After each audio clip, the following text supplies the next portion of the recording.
أشهد أن لا إله إلا الله وحده لا شريك له وأشهد أن محمدا عبده ورسوله أما بعد فأعوذ بالله من الشيطان الرجيم بسم الله الرحمن الرحيم الحمد لله رب العالمين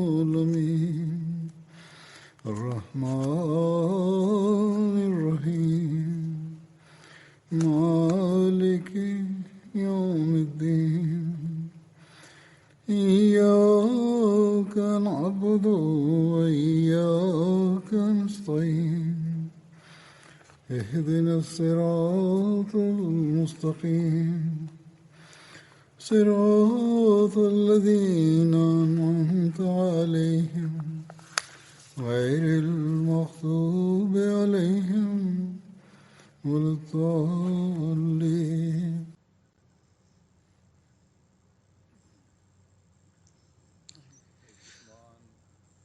دا خطبه حضرت مرزا مسرور احمد صاحب خلیفۃ المسیح الخامس ایده الله تعالی بنصر العزیز د کال 2021 د مارچ د میاشتې په 19مه نیټه د مسجد مبارک اسلام آباد ټلفرډ نه ارشاد فرمایلی ده. دلته به د هغې خطبې پښتو ترجمه د احباب په خدمت کې وړاندې کوو. د هغوی شهادت د هغې نه پس چې کوم واقعات او دې باره کې حضرت مسلم موعود رضی الله تعالی عنه هم لیکلي دي. د شهادت نه پس چې کومې ورځې وي د هغې باره کې یو مختصر تحریر دی. هغې لیکي چې اوس په مدینې باندې د هغه خلکو قبضه پاتې شوې وه او په دغو ورځو کې چې دغه خلکو کم حرکتونه کړي هغه انتهایی حیرانوونکي دي. حضرت عثمان خو دوی شهید کړي وو، د دې مړی ښخولو باندې د دوی اعتراض و. تر 3 ورځو پورې هغوی ښخ کړي شوي نه وو. آخر د صحابهو یوې ډلې همت وکړو، د شپې په وخت د شپې هغوی ښخ کړه. د دغه خلکو په لاره کې هم دوی ډېر خنډان ودرولي وو، خو ځینې خلکو په سختۍ د مقابلې دړکه ورکړه، نو بیا دوی وروسته شو. د حضرت عثمان رضی الله تعالی عنه باره کې رسول کریم صلی الله علیه و وسلم پیشګویي فرمایلی وی. د هغې ذکر داسې ملاویږي چې د حضرت ابو موسی اشعري نه روایت دی چې نبی کریم صلی الله علیه و وسلم په یو باغ کې داخل شو او ماته د باغ په دروازه باندې د پهرې حکم راکړی و. په دې کې یو تن راغلو، د دننه راتلو اجازه ته وغوښتو، نو رسول کریم صلی الله علیه و وسلم وفرمیل چې دا پرې چې دننه راشي او دله د جنت بشارت ورکړه. وایي ما ولیده چې هغه حضرت ابوبکر رضی الله تعالی عنه و. بیا یو بل تن راغلو، هغه هم اجازت وغوښتو، نو رسول کریم صلی الله علیه و وسلم وفرمیل چې دا راپرېږده او د جنت زیری ورله ورکړه. وایي ما ولیده نو هغه حضرت عمر رضی الله تعالی عنه. بیا یو بل تن راغلو، اجازت یې وغوښته، نو په دې باندې رسول کریم صلی الله علیه و وسلم څه وخته خاموش و او بیا هغوی وفرمیل چې دا پرېږده چې راشي او دې له د جنت زیری ورکړه، خو دې ته به یو لوی مصیبت رسي. نو ما ولیده چې هغه حضرت عثمان بن عفان رضی الله تعالی عنه دی. د حضرت انس نه روایت دی چې نبی کریم صلی الله علیه و وسلم په احد باندې ختلی وو. هغوی سره حضرت ابوبکر، حضرت عمر او حضرت عثمان هم وو. غر خوځېدو شو، نو هغوی ورته فرمایلي چې احده ودرېږه، راوي دوی زما دا خلک چې هغوی په خپله خپم په زور والي وو. دا ورته فرمایلي وو چې په تا باندې یو نبي، یو صدیق او 2 شهیدان دي. حضرت ابن عمر بیانوي چې رسول کریم صلی الله علیه و وسلم د یوې فتنې ذکر کړی و. فرمایلي وو چې دا تن هغه فتنې کې به د مظلومیت په حال کې وجل کېږي او دا هغوی د حضرت عثمان طرف ته اشاره کړې وه فرمایلی وو حضرت عثمان چې کومه ترکه پرېښې وه د هغې باره کې چې کوم ذکر میلاویږي هغه دا ده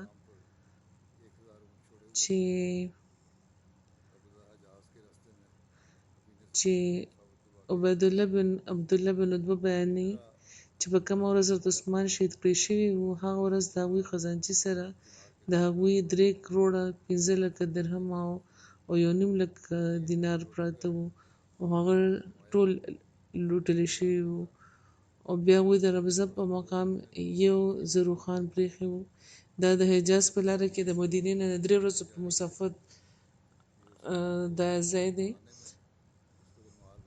همدغه شان برادیسو خیبر او په وادي القرا کې 2 لکه دینار د صدقات هغوی پرېښي وو چې ترې به دوی صدقه ورکوله او مخکې دا ذکر شوی دی هغوی دا فرمایلي وو چې زه یو مالدار تر یم او صرف ما سره 2 اوښان دي چې د حج لپاره ما ساتلي دي حضور فرمایي چې کېدای شي چې کومه خبره شوې ده دا د هغه وخت و چې کله په قومي خزانه کې دومره مال و چې کوم راوي د حضرت عثمان ذات سره منسوبه کړی و دا هم کېدای شي چې د هغې ذاتي و خو په خپل ذات به دوی هغه وخت نه خرج کول بلکې صدقې او قومي ضرورتونو باندې به دوی خرج کول بهرحال دا یو روایت دی چې ما بیان کوو دې نه مخکې د دې په خپل حواله یو روایت بیان شوی دی او د خزانچیانو د خزانه حفاظت لپاره چې کوم مقرر کړی شوی و نو دې هم دا ظاهریږي چې هغه قومي خزانه و چې د هغې د حفاظت لپاره هغوی دا مقرر کړي وو دا کسان صحابه د حضرت عثمان د شهادت واقعې باره کې چې څه بیانې هغه څه داسې دي چې حضرت علي نه تپوس شوی و چې تاسو موږ ته د حضرت عثمان باره کې څه ووایئ نو هغوی ورته فرمایلي چې هغه خو یو داسې تن و چې په ملای اعلی کې هم ذوالنورین بلل کېدو او د خدای پاک مخې ته هم هغه ذوالنورین و حضرت علي فرمایلي چې حضرت عثمان موږ ټولو کې د ټولو نه زیات صله رحمي کوونکی و او حضرت عایشې ته چې کله د حضرت عثمان د شهادت خبر ملاو شو نو هغوی فرمایلي وو چې دغه خلکو حضرت عثمان ووژلو حالانکه هغوی د ټولو نه زیات صله رحمي کوونکي او د هغوی ټولو نه دوی په دغه ټولو خلکو کې د ټولو نه زیات صله رحمي کوونکي او د ټولو نه زیات د خدای پاک تقوا خپلوونکي وو رسول کریم صلی الله علیه وسلم چې خپل زمانو په حق کې کومه دعا کړې دغه روایت ملایي الاستیاب کې لیکلي چې رسول کریم صلی الله علیه وسلم فرمایل چې ما خپل رب عزوجل نه دعا وغوښته ده چې هغه د یو داسې تنم په اور کې داخل نه کړي چې زما زوم وي یا چا چې زه زوم یم د حضرت عثمان د لباس او دغه حلیې باره کې بیانېږي محمود بن لبید بیانوي چې هغوی حضرت عثمان بن عفان په یو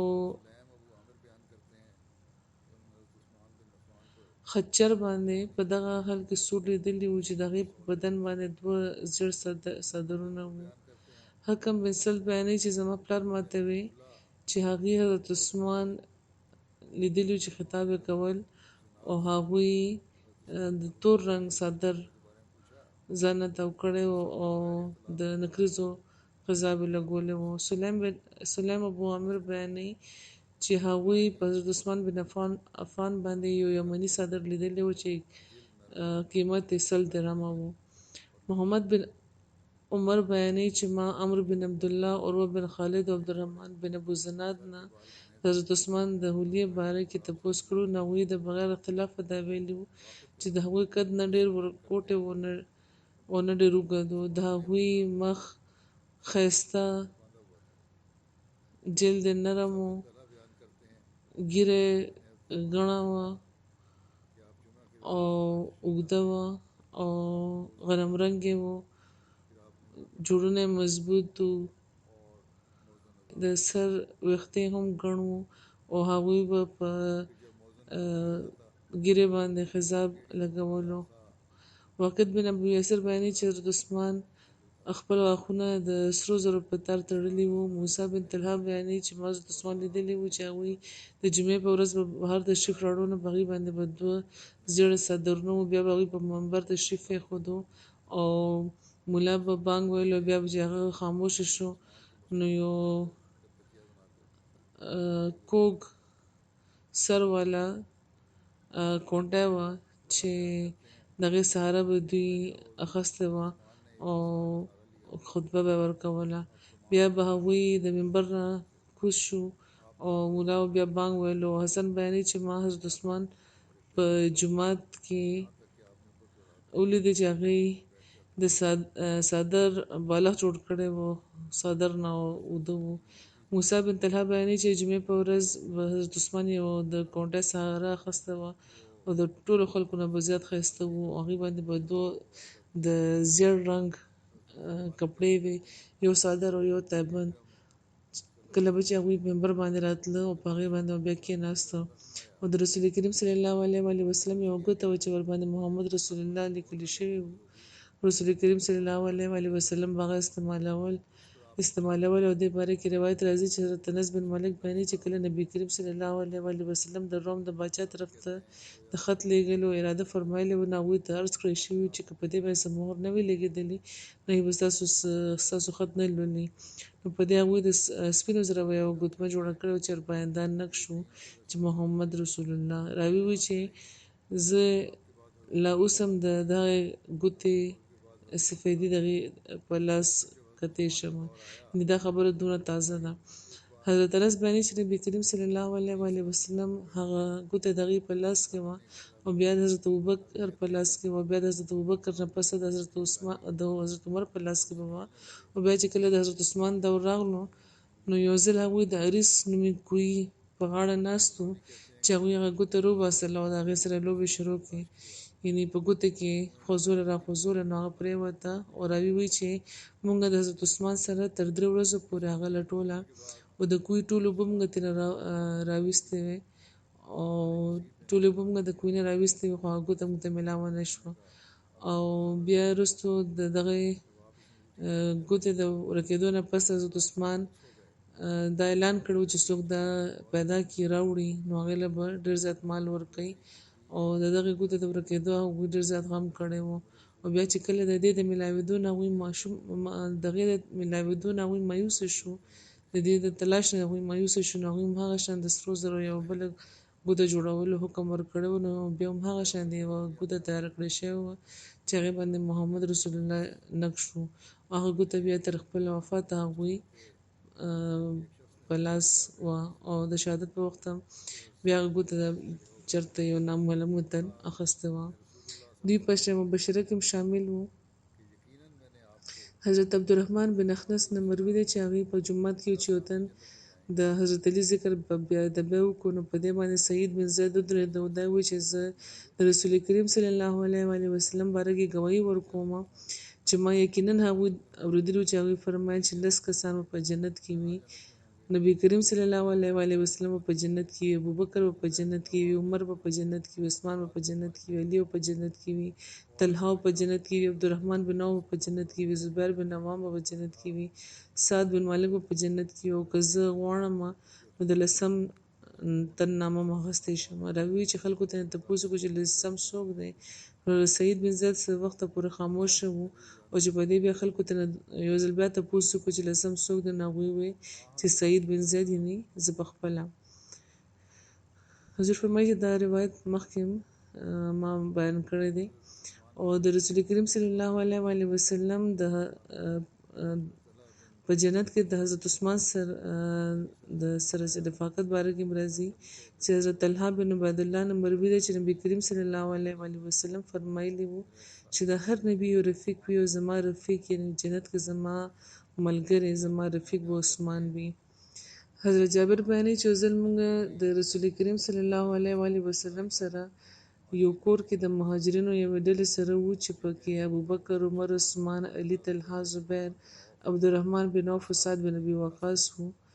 نو رسول کریم صلی الله علیه وسلم فرمایلی چې هر تن د خپل د همکف سره ودرېږي او بیا رسول کریم صلی الله علیه و آله وسلم د حضرت عثمان سره ولاړ وو او هغوی تر غاړه باسل او دا ورته فرمایلی چې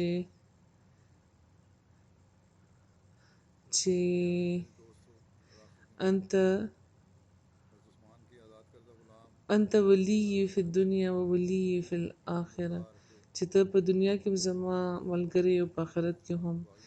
د حضرت عثمان آزاد کړي غلام ابو سهله بیانوي چې یو مالدار یعنی په کومه ورځ چې حضرت عثمان باغیانو په کور کې محصور کړي او شهید کړي وو، وی هغه ورځ مو حضرت عثمان طرز وکړو چې امیر المؤمنین دغه مفسدونو سره جنگ وکړي. حضرت عبدالله هم هغوی طرز کړی و چې یا امیر المؤمنین دغه مفسدینو سره جنگ وکړي. نو حضرت عثمان فرمایلی چې قسم مې د په خدای زه به جنگ نه کوم. رسول کریم صلی الله علیه و آله وسلم د یوې خبرې لوز ما سره کړی و، نو زه دا غواړم چې هغه دې پوره شي. د حضرت عثمان د بدر د غزا نه د وروسته پاتې کېدو، احد کې د تښتېدو او په بیت الرضوان کې د نه شاملېدو باره کې اعتراض کېږي. منافقین هم دا اعتراض کړی وو په هغوی باندې. عثمان بن موهب بیانوي چې د اهل مصر نه یو تن د حج لپاره راغلی وو، نو هغه ولیده چې یو څو کسان دي هغې ناست دي، نو د فتنې پیدا کولو لپاره هغه دا خبرې وکړي. هغه خلکو نه تپوس وکړو چې دا څوک خلک دي، نو هغوی وویل چې دا قریشیان دي. نو هغوی تپوس وکړو چې دې کې دا بوډا څوک دی، نو خلکو ورته وویل چې حضرت عبدالله بن عمر. نو هغه ورته وویل چې یا ابن عمر، تاسو نه زه د یو خبرې باره کې تپوس کوم، تاسو ما ته ووایئ چې آیا تاسو خبر یې چې حضرت عثمان د احد په ورځ تښتېدلی وو؟ نو هغوی ورته وویل چې او. بیا هغې ورته وویل چې تاسو خبر یې چې هغې د جنګ بدر نه غیر حاضره وو، په هغې کې نه شامل شوي؟ هغې ورته وویل چې او. بیا ترې تپوس کړو چې تاسو خبر یې چې هغوی بیت الرضوان نه هم غیر حاضره وو، په دې کې نه شریک شوي؟ هغوی ورته او. نو په دې باندې هغه تن د حیرانتیا اظهار وکړو، دا ویل چې الله اکبر. حضرت ابن عمر هغه ته وویل چې ته دې خوا راشه، تا اعتراض خو کړی دی، نو زه به تا د حقیقت نه لږ خبر کړمه. د احد د جنګ په ورځ چې کوم د هغې تېښته وه، نو زه خو د دې ګواهي ورکوم چې خدای پاک هغې معاف کړي وو او هغوی سره د مغفرت سلوک فرمایلی وو. هغه وخت چې کله داسې هنګامي حالت و چې دا مشهور شوي وو چې رسول کریم صلی الله علیه و آله وسلم هم د کافرانو په لاس شهید شوي دي، کافران هغې شهید کړي دي.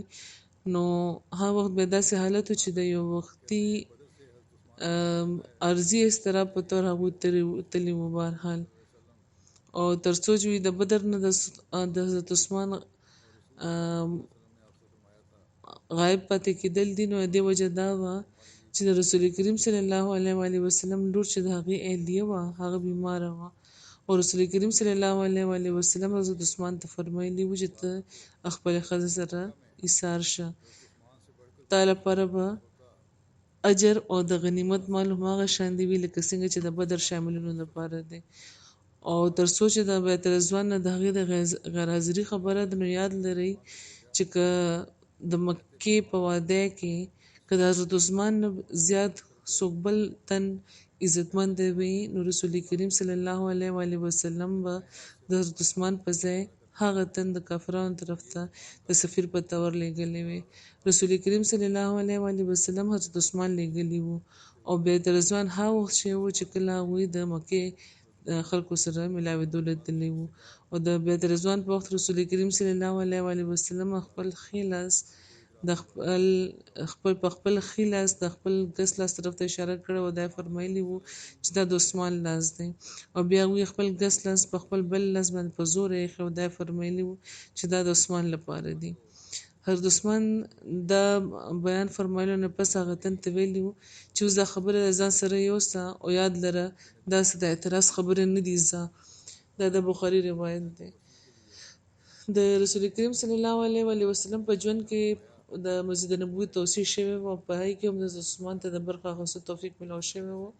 ابو ملی د خپل پلار نه روایت کوي چې نبي کریم صلی الله علیه و آله وسلم د مدینې د جومات د توسیع لپاره د ځمکې یوه ټوټه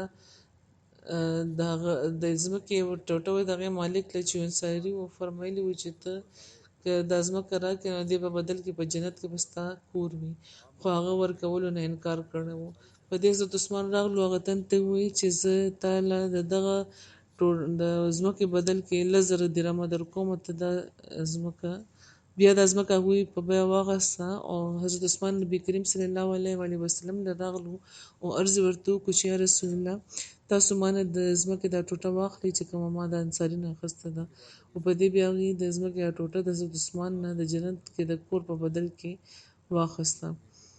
او هماغه خبره بیا حضرت عثمان ته هم رسول کریم صلی الله علیه وسلم فرمایلی و چې په جنت کې به ستا کور وي. حضرت عثمان وی چې ما د 1000 درهمو بدل کې دا په بیه اخیسته دی. او دې نه پس نبی کریم صلی الله علیه وسلم یوه خښته کېښوده او بیا رسول کریم صلی الله علیه وسلم حضرت ابوبکر راوښتو نو هغوی هم یوه خښته ورته ایښې وه. بیا حضرت عمر راوښتو او یوه خښته هغې ایښې وه. بیا حضرت عثمان راغله او هغوی هم یوه خښته کېښوده. او بیا رسول کریم صلی الله علیه وسلم باقي خلکو ته وفرمیل چې ستاسو هم خښتې کېدئ، نو هغوی ټولو بیا ایښې وې. او دغه شان د چې کوم د توصیې کار د دې بنیاد پرېوتی و. ثمامه بن حزم کشیري بیانوي چې زه د محاصرې په وخت حاضر وم چې کله حضرت عثمان خلکو ته وکته او فرمایلی وو کله چې د حضرت عثمان د کور محاصره شوې وه نو حضرت عثمان فرمایلی وو چې زه تاسو ته د خدای او د اسلام قسم در کوم او تاسو نه تپوس کوم چې تاسو خبرې چې کله رسول کریم صلی الله علیه وسلم چې روما چې کله رسول کریم صلی الله علیه وسلم مدینې ته تشریف راوړی وو نو د روما نومي کوهي نه بغیر د خوږو اوبو هېڅ انتظام نه و. او هغوی دا فرمایلی وو چې څوک دی چې د روما نومي دا کوهی به په بیه اخلي چې دې کې هغه خپل ډول د مسلمانانو ډول سره واچي، یعنې په خپله هم ترې نه دی اوبه څښي، مسلمانان د هغې نه هغه کوهي نه اوبه څښي او جنت کې به د هغه لپاره دې نه بهتر بدل وي. نو په دې ما هغه کوهی حضرت عثمان وایي چې په دې ما هغه کوهی د خپل ذاتي مال اخیستی په بیه او بیا مې خپل ډول او د مسلمانانو ډول به په هغې کې یو ځای اچول. او نن تاسو ما د هغې نه د اوبو څښلو نه منع کوئ او دا غواړئ چې زه د سمندر اوبو څښلو باندې مجبوره شم. نو په دې خلکو ویلي چې د قسم په خدای چې تاسو صحیح فرمایي. او بیا حضرت عثمان فرمایل چې زه تاسو ته د خدای او د اسلام قسم در کوم او تپوس تاسو نه کوم چې تاسو خبر یې چې ما د جیش اسره د تبوک د غزا د لښکر چې کومه تیاري وه دا مې په خپل مال کړې وه. او په دې خلکو وایي چې قسم په خدای چې همداسې ده. او بیا هغوی فرمایي چې تاسو ته د خدای او د اسلام قسم در کوم او تپوس کوم چې تاسو دا خبرې چې دا مسجد نبوي چې کله د مزګزارو لپاره تنګ شو نو دا جمعه چې کله تنګ شو نو رسول کریم صلی الله علیه وسلم فرمایلی چې کم تن د فلاني خاندان نه دا د ځمکې ټوټه واخلي او په جومات کې شامل کړي نو د هغې لپاره به جنت کې دې نه بهترې وي. او بیا ما هغه د ځمکې ټوکړه په خپل ذاتي مال اخیسته او په بیه او په جومات کې مې شامله کړې وه. او تاسو اوس ما په دغه جومات کې 2 رکعاته لمونځ کولو نه منع کوئ. په دې خلکو وایي چې قسم په خدای همداسې وه. بیا هغوی فرمایلي چې زه تاسو ته د خدای او د اسلام قسم در کوم او تپوس درنه کوم چې تاسو خبرې چې رسول کریم صلی الله علیه وسلم د مکې صبیر نومي غر باندې وو او سره حضرت ابوبکر حضرت عمر او زه هم وم. او چې کله غر په لړزېدو شو رسول کریم صلی الله علیه وسلم په هغې باندې خپله خپه والې ورته فرمایلي وو چې یا صبیره ودرېږه ځکه چې په تا باندې یو نبي او یو صدیق 2 شهیدان دي. نو په دې خلکو وایي چې او قسم په خدای چې همداسې وو. نو هغوی فرمایلي چې الله اکبر د کعبې د رب قسم خورم چې دغه خلکو زما په هکله دا ګواهي ورکړه، یعنې دا چې زه د شهادت مقام به بیا مومم. د مسجد نبوي چې کومه توسعې نوره شوې وه او چې کومه د حضرت عثمان په زمانې کې شوې وه زیاتره ځکه د دې مختصر تاریخ او ابتدایي حالات او بیا د توسعې باره کې چې کوم بیان دی هغه بیانوم. مخکې خو دا بیان کړی شوي دي چې توسعې شوې وه د رسول کریم صلی الله علیه وسلم په زمانه کې.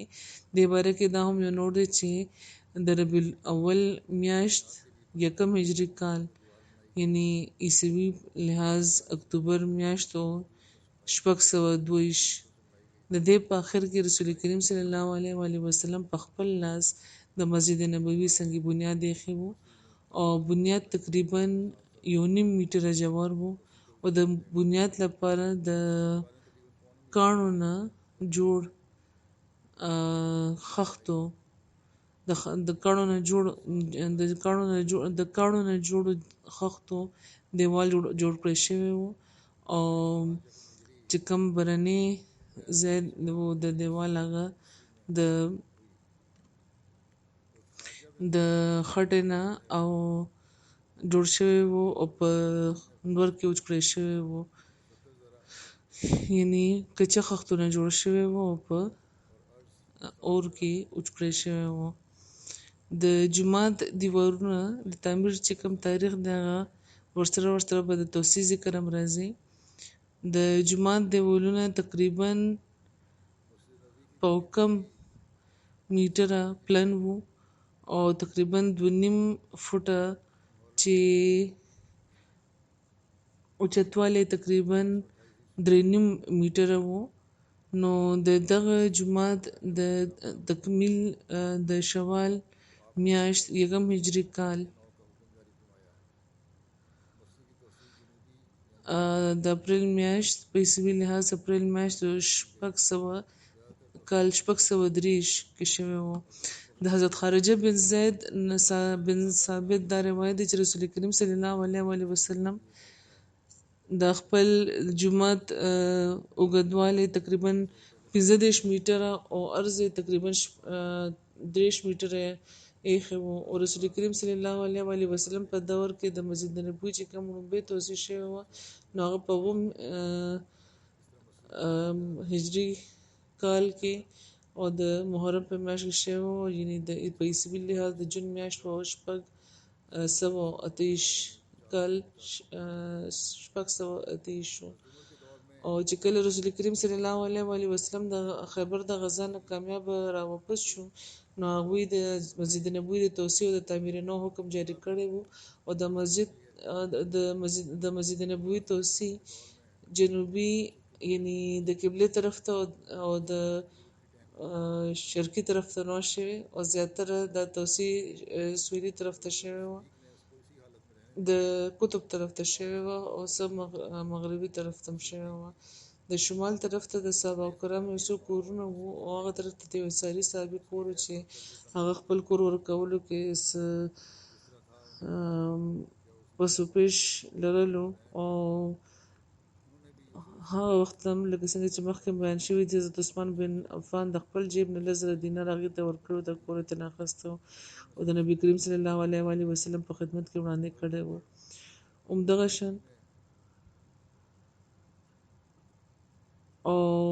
همدغه شان بیا د دغه جومات توسیع ممکنه شوې وه. د دغه توسیع نه پس ته د جومات کل چې کومه رقبه وه هغه 50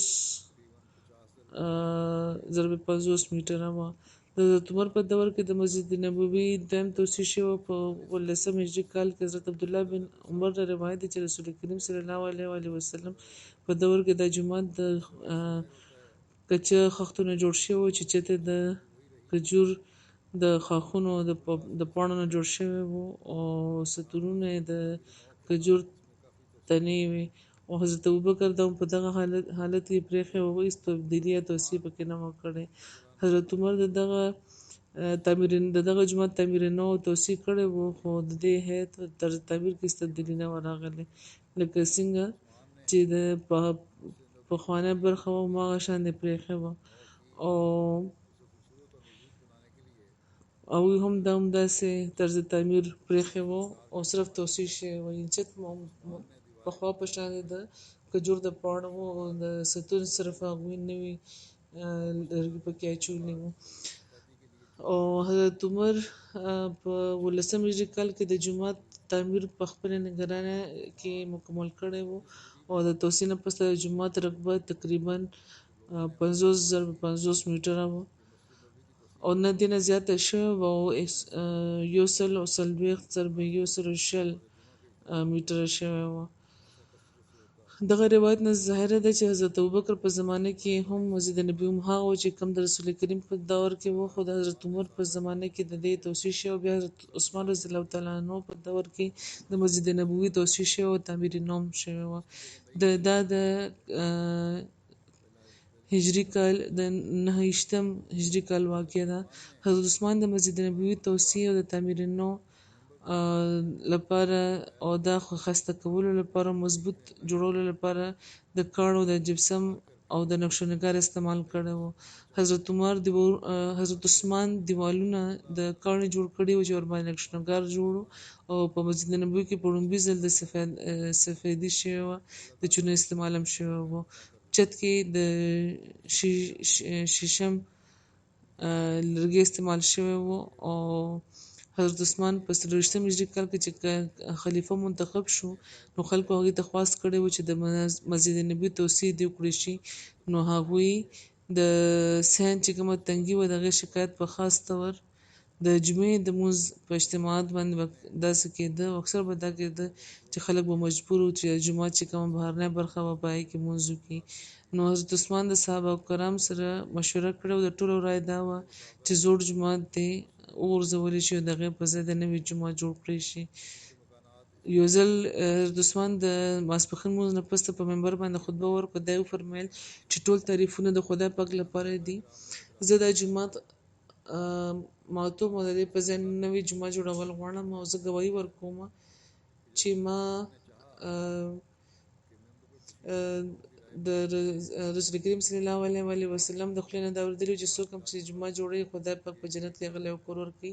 ما نه مخکې حضرت عمر فاروق د هغې په لاس باندې د مسجد نبوي د توسعې او د تعمیر نو کار ما لپاره یو مثال او نظیر دی او ما صاحب الرایه صاحبو سره مشوره کړې ده او ټولو په اتفاق دا رایه ورکړې ده چې د مسجد نبوي د وغورځولی شي او دوباره دې جوړ کړی شي.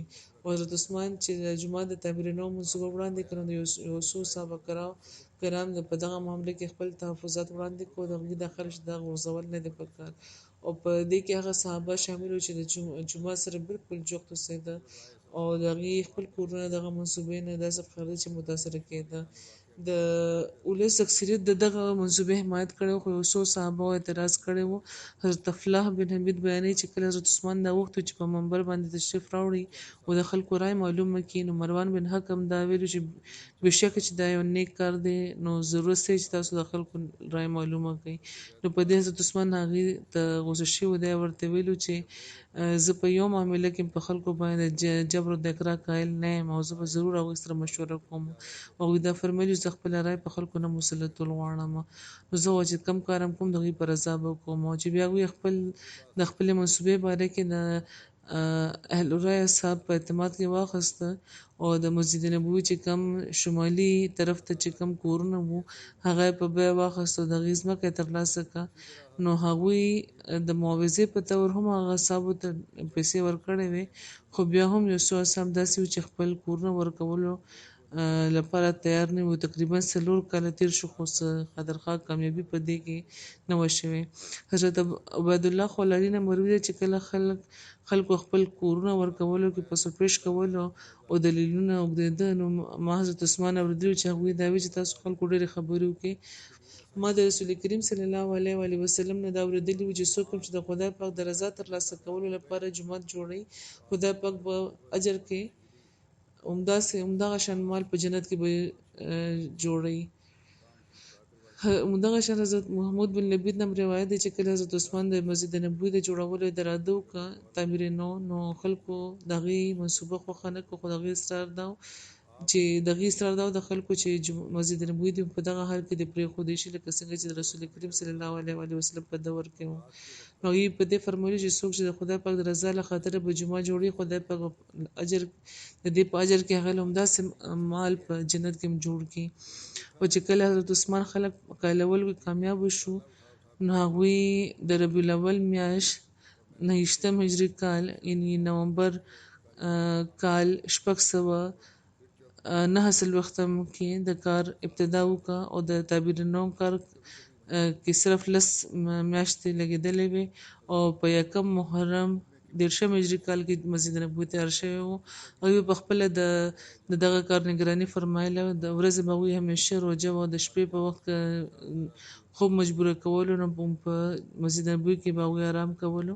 حضرت عبدالرحمن بن سفینه نه مروي ده چې هغوی وایي چې ما لیدی چې د جومات تعمیر لپاره به هغوی جومات تعمیر له به مساله اوچتېده او حضرت عثمان له به راوړل کېده او ما دا هم لیدلي وو چې هغوی به همیشه په ولاړه کارګرانو باندې به کار کول او چې کله به د لمونځ وخت راغلو نو هغوی سره به هغې تله لمونځ به یې کول او کله کله به هملته وده به هم شو. حضرت عثمان چې کله مسجد نبوي ته د په جنوب کې د قبلې طرف ته وسعت ورکړو نو د قبلې دیوال یې تر هغه ځای پورې راوسه تر کوم ځای کې چې نن دی او شمالي طرف ته په دې کې د 15 میټرو اضافه شوی او وسط اوسې مغربي طرف ته هم شوی وه او شرقي طرف ته چېرته چې حجرات مبارکه وه ایستوسي نه وه شوې او دې نه پس د مسجد نبوي ټوله رقبه 8 × 15 میټره وه او د حضرت عثمان په دور کې د جومات دروازو تعداد 6 وو. مخکې په لومړي ځل په مسجد نبوي کې په کاڼو باندې نقش و نگار جوړ کړی شوی و او پکې سفیدي شوې وه. حضرت خارجه بن زید د بیان مطابق حضرت عثمان د مسجد نبوي شرقي او غربي دیوالونو کې روشندانونه هم جوړ کړي وو او د دې جومات توسعې لپاره حضرت عثمان چې کوم کورونه اخیستي وو پای کې د حضرت ام المؤمنین حضرت حفصه حجره هم شامله وه او د هغې متبادل کور هغې له د قبلې د دیوال سره متصل چې کومه جنوب مشرقي کونه وه هلته ورکړی ګوټ و هلته ورکړی شوی او د یو کړکۍ په ذریعه د هغې امودرف حجرې ته ممکن او آسان جوړ کړی شوی و. دې نه علاوه حضرت جعفر بن ابوطالب د ورثه نه د هغې کور نیمه برخه د 100,000 درمو بدل کې اخیستل شوې او همدغه شان دارالعباس یو څو برخه په مسجد نبوي کې شامله شوې وه او د قبلې دیوال چې د جنوبي طرف ته له بوتلو نه علاوه چې کوم ټوله کې نمایان نفر چې په مسجد نبوي کې شوی هغه دا چې د محراب نبوي ځای اوس تر د قبلې مقام او د هغې په سید کې مو هغومره مخکې بوتلې وو تر کوم ځای پورې چې د دیوالي قبله بوتلې شوې وو چې عین هماغه ځای کې چېرته چې نن موږ محراب عثماني ګورو او هلته علامتي محراب هم جوړ کړی شوی وو. او د خټې په ځای هغوی د کاڼي کوټلې شوې کاڼي استعمال کړی وو او د کاڼي نه جوړ ستونونه چې پکې د سیسې نه جوړ سلاخونه اچولې شوي وو. د دغې خبرې خاص اهتمام شوی چې نوي ستونونه همهغه ستونونه په ځای ودرول شي چې چېرته د نبي کریم صلی الله علیه وسلم په دوره مبارکه کې د کجور د تنې نه جوړ ستونونه استعمال شوي وو او تعمیر کې چې کوم مواد د طرز تعمیر استعمال شوی وو هغه هماغه شان لکه څنګه چې په یروشلم کې د ګنبد صخره په تعمیر کې بازنطینیانو استعمال کړی وو. چت شوی د لرګي نه جوړو او لکه څنګه چې د لرګي شاترونو ایښودل شوي لکه څنګه چې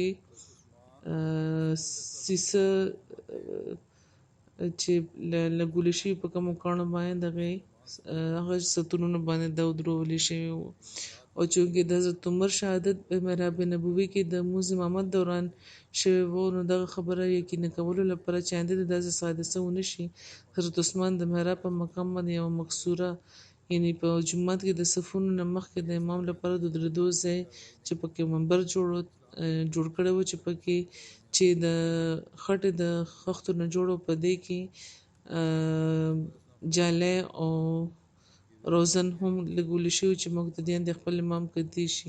دا ړومبی حفاظتي طریقه وه چې د مسجد نبوي په تعمیر کې استعمال شوې وه او بیا وروسته د خلفای بنو امیه حفاظتي پروتوکول باقاعده دا برخه جوړه شوې یعنې د محراب په دیوال محفوظه کړی شوی و خو مقتدیانو کتی شو امام.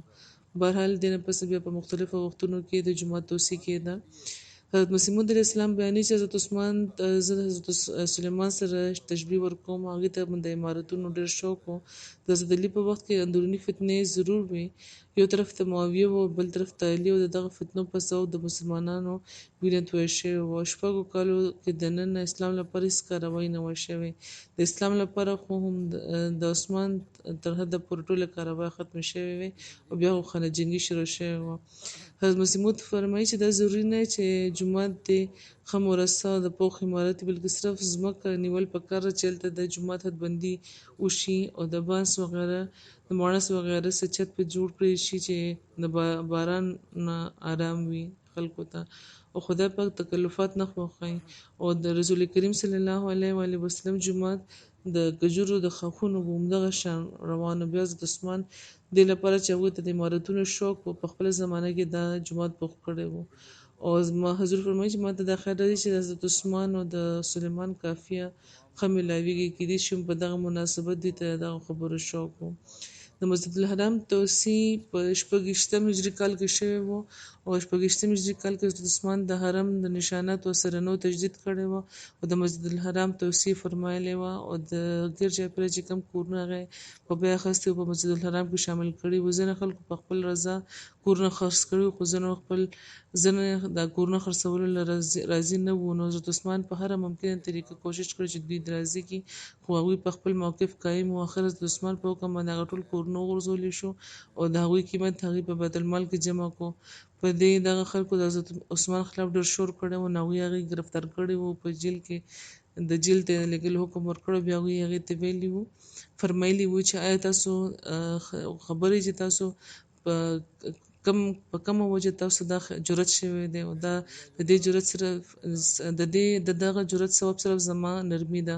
حضرت عمر هم تاسو همداسې معامله کړې وه، خو د هغې خلاف تاسو هېڅ هنګامه نه وه کړې. او دې نه پس عبدالله بن خالد بن اسید د حضرت عثمان نه سره خبرو وکړه دغه هنګامه کوونکي باره کې، نو بیا هغې پرېښودی شو. او بحري بیړه چې کومه وه لومبی هغه په 28 هجري کال کې د حضرت عثمان په زمانه کې جوړه شوې وه. امیر معاویه بن ابو سفیان هغه وړومبی تن و چې هغې د حضرت عثمان په دور خلافت کې بحري جنګ کړی و. هغوی د حضرت عمر نه هم د بحري جنګ اجازت غوښتې وه، خو هغوی ورله اجازت نه ورکړی چې بیا کله حضرت عثمان خلیفه منتخب شو، نو امیر معاویه هغوی ته بار بار ذکر کړی و، اجازت یې ترې غوښتو. اخر حضرت عثمان ورله اجازت ورکړو. دا یې فرمایلي وو چې ته د خلکو انتخاب به پخپله نه کې او نه به د هغوی ترمنځ قراندازي کې، بلکې هغې له اختیار ورکړه. څوک چې په خپله خوشحالۍ په جنګ کې شاملېدل غواړي هغې د ځان سره کوه او د هغوی مدد کوه. نو امیر معاویه هم داسې کړي وو او هغوی عبدالله بن قیس امیر البحر مقرر کړي وو، چا چې په سمندر کې په اوړي کې او په ژمي کې 50 جنګونه کړي او په دغو ټولو جنګونو کې د مسلمانانو خو نه چېرته یو سپایي ډوب شوی و، نه څه قسمه نقصان شوی و. رسول کریم صلی الله علیه و آله وسلم دا روایت دی چې په اخلاق کې د ټولو نه زیات مشابهت د هغې سره د حضرت عثمان و. حضرت عبدالرحمن بن عثمان بیانوي چې رسول کریم صلی الله علیه و آله وسلم خپلې لور کره تشریف راوړه. هغوی هغه وخت د حضرت عثمان سر وینځلو. هغوی ورته وفرمایل چې زما لورې ابو عبدالله، یعنې د عثمان سره ښه بهترین سلوک کوه، ځکه چې هغه په صحابهو کې د اخلاقو په لحاظ ما سره د ټولو نه زیات مشابهت لري. حضرت یحیی بن عبدالرحمن بن حاتب بیانوي چې ما خپل پلار اورېدلي چې هغوی دا وایي چې ما رسول کریم صلی الله علیه و آله وسلم په اصحابو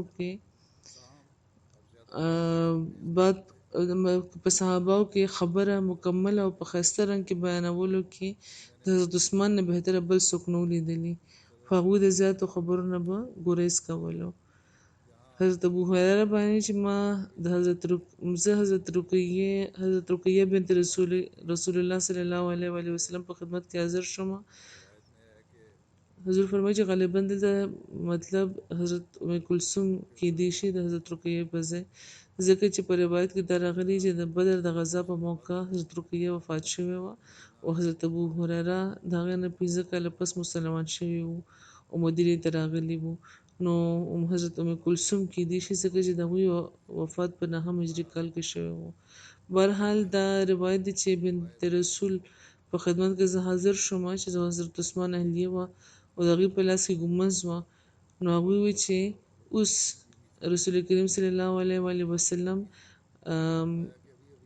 دلته نه تشریف وړی دی او ما د هغې سر ګمز کړو. نو هغې ما نه دا تپوس وکړو چې ستا څه لیدلي دي حضرت عثمان څنګه دی؟ نو ما ورته عرض وکړو چې ډېر ښه. نو هغوی وفرمایل چې ته هم د هغه عزت کوه، ځکه چې هغه صحابهو کې د اخلاقو په لحاظ د ټولو نه زیات ما سره مشابهت لري.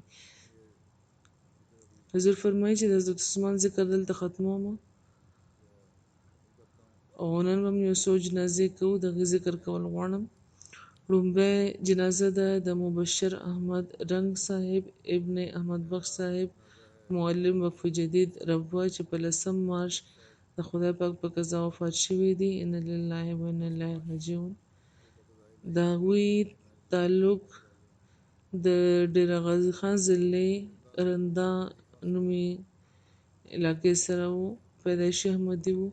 په کال 1990 کې د ترپارکر نه د معلم په طور هغوی د وقف جدید د معلم په طور د خدمت آغاز کړی و، او بیا په مختلفو وختونو کې په مختلفو ځایونو کې د معلم او د انسپکټر په طور دوی کار کړی و. او چېرته هم چې هغوی لېږلي شوي وو همیشه به دوی لبیک ویلی، او چېرې هم څه عذر نه دی وړاندې کړی، څه بانه نه ده کړې.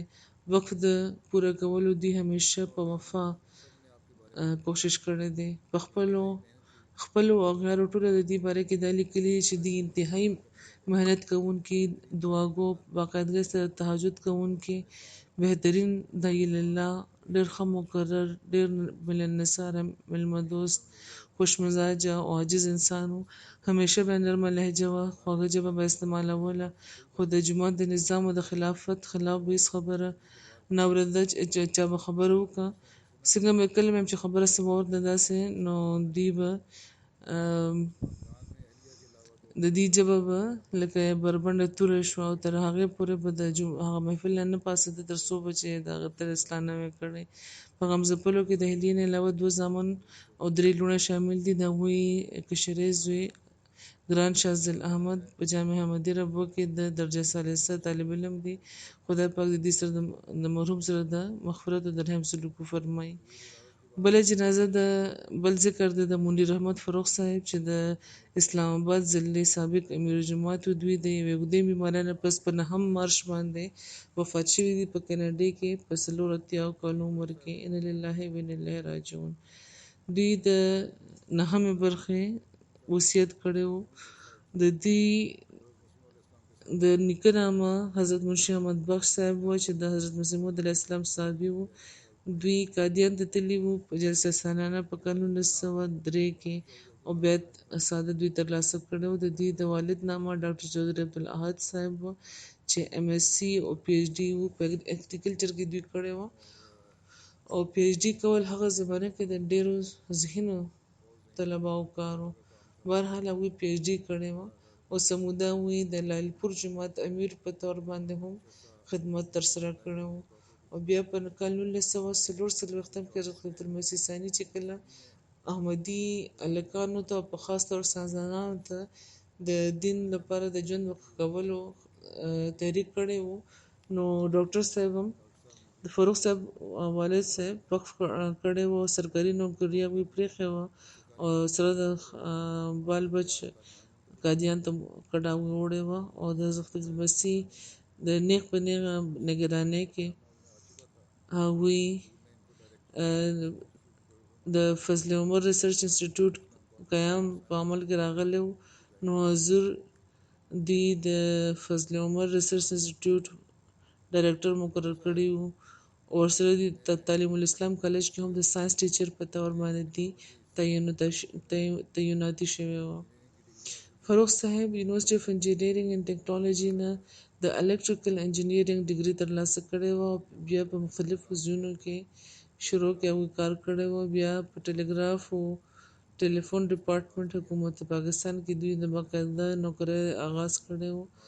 د سروس دوران د نوکرۍ دوران هغوی د ملک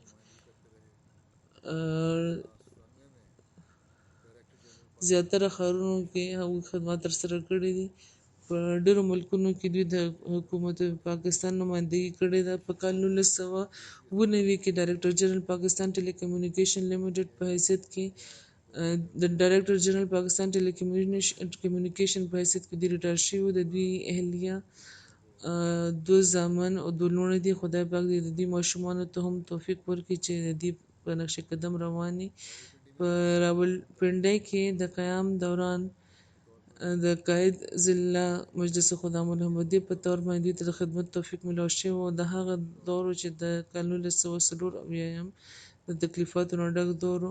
بهرحال په هغه زمانه کې دوی ته د خدمت توفیق ترلاسه شوی و. په کال 1972 کې اسلام آباد کې مستقل رهایش شخصونه پس په مختلفو خدماتو دوی ته توفیق ملاو شوی و. په کال 1990 کې د نایب امیر اول په طور باندې د خدمت توفیق ملاو شوی و. بیا چې کله دوی ریټایر شو نو دوی وقف کړی و او بیا حضرت خلیفة المسیح رابع په خدمت کې دوی ځان وړاندې کړی و چې دا وخت دوی منظوره شوی و.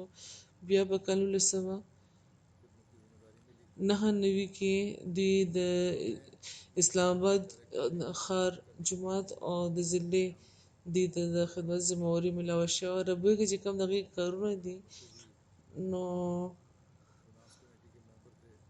د ډایرکټ ډیلینګ سهولت مهیا کولو لپاره هغوی د ډیجیټل ایکسچینج د قیام ډیر کوشش کړی و او مرکزي فینانس کمیټې د ممبرو د IEEE ایگزیکټیو ممبرو په مختلفو شعبو کې په اساسي طور هم او هسې هم د خدمت توفیق دوی ته ملاو شوی و. په کال 1996 کې حضرت خلیفة المسیح رابع چې د فضل عمر فاونډیشن ډایرکټر مقرر کړي و تر آخري دمه دوی په دغه خدمت قایم وو. په کال 1988 کې حضرت خلیفة المسیح ثالث په دور کې په ربوي کې د جلسه سالانه په موقع د غیر ملکي میلمنو لپاره د جلسه سالانه تقریرونو د ترجمې د سهولت آغاز شوی و. نو د احمدي انجنیرانو یو ټیم تیار کړی شوی و چې په هغې کې دوی ډېر په محنت کار کړی و او د نمایانه کار توفیق دوی ته ملاو شوی و. او د دې منتظم اعلی هم د دغه ټیم منتظم اعلی هم منیر فاروق صاحب و. په اپریل کال 1984 کې چې کله انګلستان ته حضرت خلیفة المسیح رابع هجرت کړی و نو دلته د انګلستان جلسه سالانه به هم دوی باقاعدګۍ سره هر کال راتله او د ترجمې کار به هم دوی ته سپارلی شوی و چې خلکو ته ترجمه رسول او ډېر په ښه رنګ کې هغوی دا کار ترسره کړی و. ډېر په محنت به دوی کار کولو او د دوی د امارت په دور کې اسلام آباد کې هم جماعتي تعمیرات ډېر زیات شوي وو او د دوی یو زوی دی هغې دا وایي چې په جماعتي کارونو کې به دوی ماشومانو ته هم یو بل نه زیات د برخه اخیستو تلقین کولو. د سرکاري نوکریانو باوجود د جومات خدمت کې به دوی همیشه وړاندې وو. نوکریانو به سیده د جومات دفتر ته راتله او جماعتي ذمهوارۍ به دوی پوره کولې. هر کال د انګلستان جلسه سالانه لپاره به دوی خاص چوټۍ خپلې بچې ایښې وې او د نوکرۍ دوران د احمدي کېدو په وجه د دې تقرري به د لرو علاقو کې او رسم الخان ته هم شوې وه او د هغه وخت وزیر اعظم بوټو صاحب دې ته دا ویلي و چې دوی به واپس په اسلام آباد کې نه لګوي خو خدای پاک فضل فرمایلی و او بیا د دوی پوسټینګ هم په اسلام آباد کې شوی و او بیا دوی ته هلته نه په مختلفو ملکونو کې هم د حکومت د نماینده په طور باندې تلو توفیق ملاو شوی. خدای پاک د دې سره د مغفرت او د رحم سلوک وفرمایي. بله جنازه ده د بریګیډیر ریټایر لطیف محمد لطیف صاحب چې سابق امیر ضلع راولپنډي دي. په 28 فروری د 70 کالو په عمر کې دوی وفات شوي دي. انا لله و انا الیه راجعون. بریګیډیر لطیف صاحب د خپل والد صاحب سره تقریبا په کال 1955 کې احمدیت قبول کړی و. د بریګیډیر صاحب والد په 2000 کې وفات شوي و او دې نه پس په خاندان کې بریګیډیر صاحب یوازې احمدي و، یعنې د هغې د ماشومانو نه علاوه د هغوی یوه اهلیه 2 زامن او 2 لوڼه وې. خدای پاک دې د دې ماشومانو ته هم د دوی په نقش قدم باندې روانېدو توفیق ورکړي. په کال 2000 کې د ریټایرمنټ نه پس خپل ټول وخت دوی جماعتي خدمتونو کې صرف کړی و او سیکرټري امور عامه نایب امیر ضلع راولپنډي و او 2019 نه تر وفاته پورې دوی د امیر ضلع راولپنډي په طور باندې خدمت ترسره کولو دوی ته توفیق میلاو شوی دی. تقریبا 100 کالو پورې دوی د جومات خدمت کړی دی. ډېر همدرده، د غریبانو خل ساتونکي، جماعتي خدمت به دوی یو فضل الهي ګڼلو، د خدای فضل به ګڼلو او پوره کولو به، او خپل ماشومانو ته به هم دوی همدا تلقین کولو. آخري بیماری په سختۍ کې دوی د خدمت لپاره به چې د مرکز نه چېرته عهدهدار راوغوښته، نو دوی به فوراً حاضر شو، چېرې انکار دوی نه و کړی. خدای پاک د دې سره د مغفرت او د رحم سلوک وفرمایي. بله جنازه ده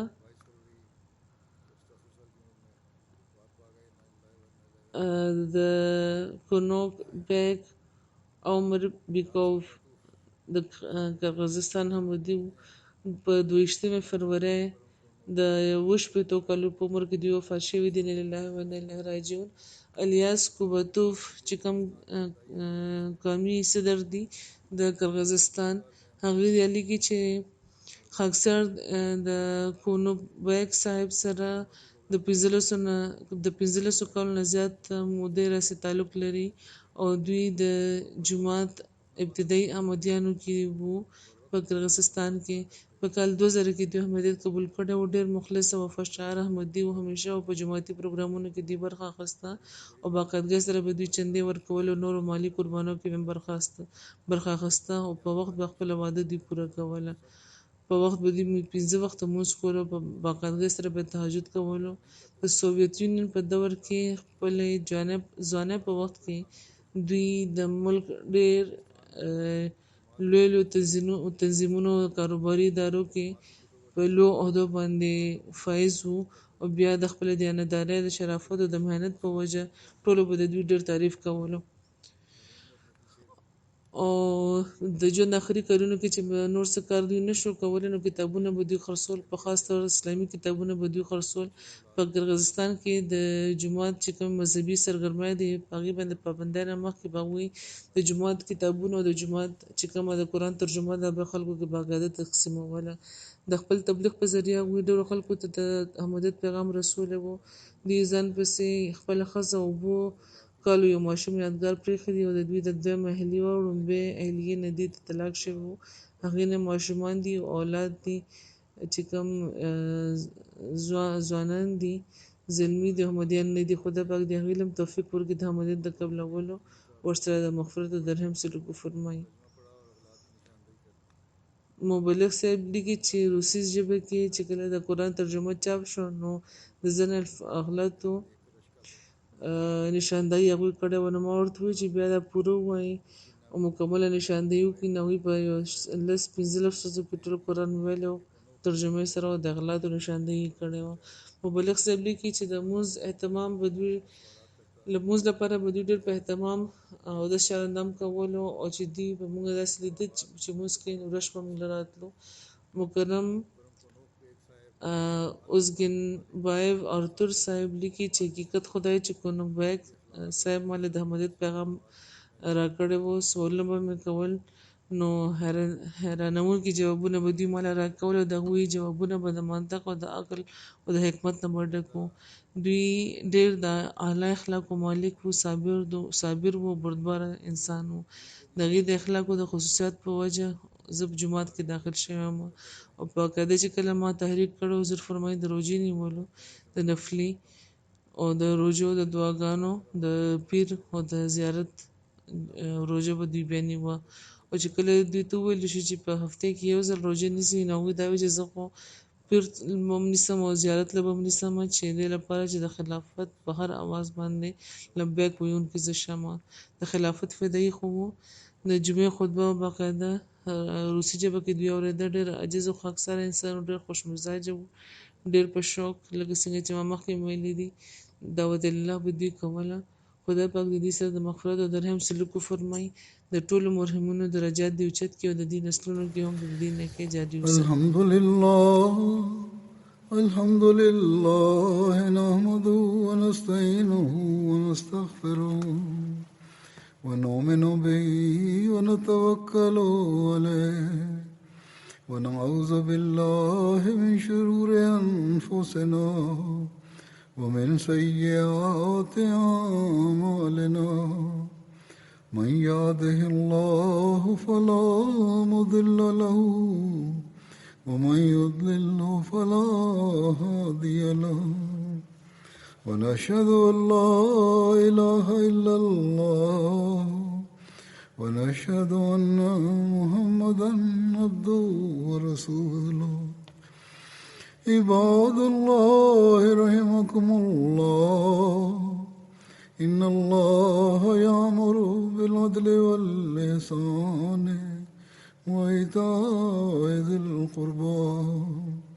وينهى عن الفحشاء والمنكر والبغي يعظكم لعلكم تذكرون اذكروا الله يذكركم وادعوه يستجب لكم ولذكر الله أكبر